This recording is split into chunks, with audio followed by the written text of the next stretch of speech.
Et les deux aussi. Merci. Parfait. Quand tu veux. Ok. On est avec Fatoumata Kébé. Bonjour. Bonjour. Fatoumata, tu es chercheuse en astronomie, c'est ça? Doctorante en astronomie. Doctorante. Donc à ne pas confondre avec l'astrologie qui est les gens qui font les horoscopes. Exactement, s'il vous plaît. Donc toi concrètement, quel est ton travail? Alors je travaille sur les débris spatiaux. Donc en fait, c'est une forme de pollution qui existe autour de la Terre. Et en fait, ces objets, donc c'est les vestiges de l'activité humaine dans l'espace.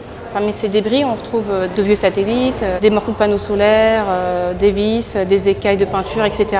Et en fait, leur nombre est devenu tellement important aujourd'hui qu'on cherche à les éliminer de la Terre. Mais avant de passer par cette étape-là, il faut déjà qu'on les connaisse bien, donc qu'on les étudie, leurs mouvements, combien sont fabriqués lors d'une collision ou lors d'une explosion. C'est un champ de recherche qui est assez nouveau, je me trompe? En fait, c'est qu'on n'en entendait pas beaucoup parler en fait, dans les médias. C'est avec Gravity que les gens ont découvert les débris spatiaux, mais ça fait quand même 20 ans qu'il y a des gens qui commençaient déjà à travailler dessus. Concrètement, comment tu aurais pu éviter le drame de Gravity? En quoi tes recherches peuvent éviter que des astronautes en mission soient victimes de débris spatiaux? Alors en soi, normalement, dans le film, ce qui est bizarre, c'est que c'est un test antimissile russe.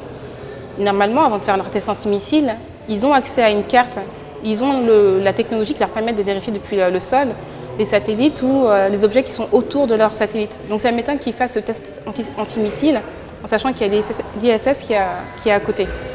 Mais moi, comment j'aurais esquivé, c'est une fois qu'il y a la collision, enfin le test antimissile, les débris, la manière dont ils vont se mouvoir, je saurais plus ou moins identifier la trajectoire qu'ils vont suivre.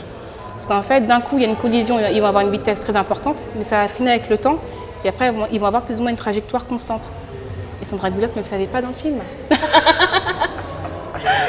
Ouais, pour une chercheuse, c'était ballot. Ouais. Comment t'en es venue à t'intéresser à ce sujet?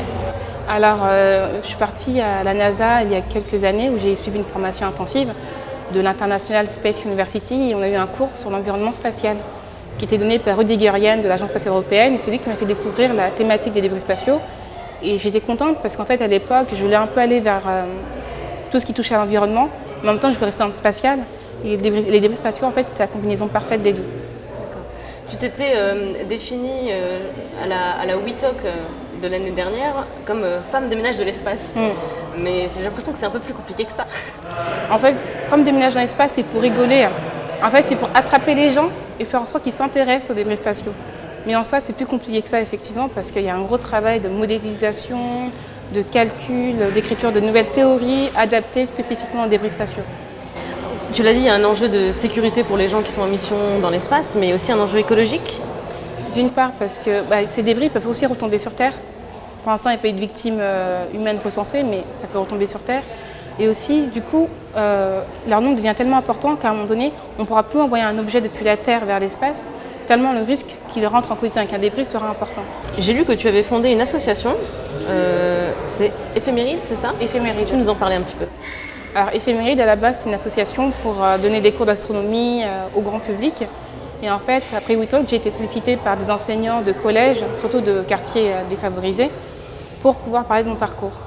Et quand je disais astronomie aux petits jeunes, ils me disaient « mais l'astronomie, c'est trop loin de nous, c'est quelque chose de c'est pour l'élite, etc. » Et du coup, je me suis dit autant donner des cours d'astronomie à ce public-là.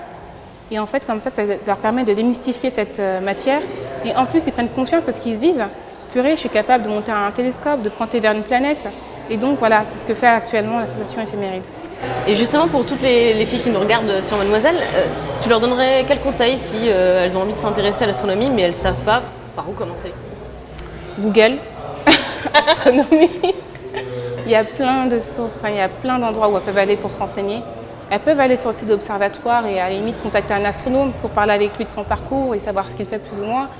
Il y a aussi la Cité des Sciences à Paris, mais il y a plein d'associations d'astronomie aussi qui font un bon travail, comme l'Association française d'astronomie. Quels sont tes projets pour l'avenir? Premier objectif, finir la thèse. Voilà. Second, c'est continuer à travailler sur la thématique des débris spatiaux. Donc, c'est pour ça qu'actuellement, en fait, je dépose des demandes de financement pour travailler sur une méthode de nettoyage de l'espace et aussi continuer à travailler avec les petits jeunes et, si possible, étendre les activités d'Éphéméride dans toute l'Île-de-France, déjà. Un très beau parcours et un très beau projet. Merci beaucoup. Merci à toi et tu es la bienvenue sur Mademoiselle quand tu veux pour nous raconter la suite de tes passionnantes aventures. Pas de problème. Merci beaucoup, Fatoumata. De rien.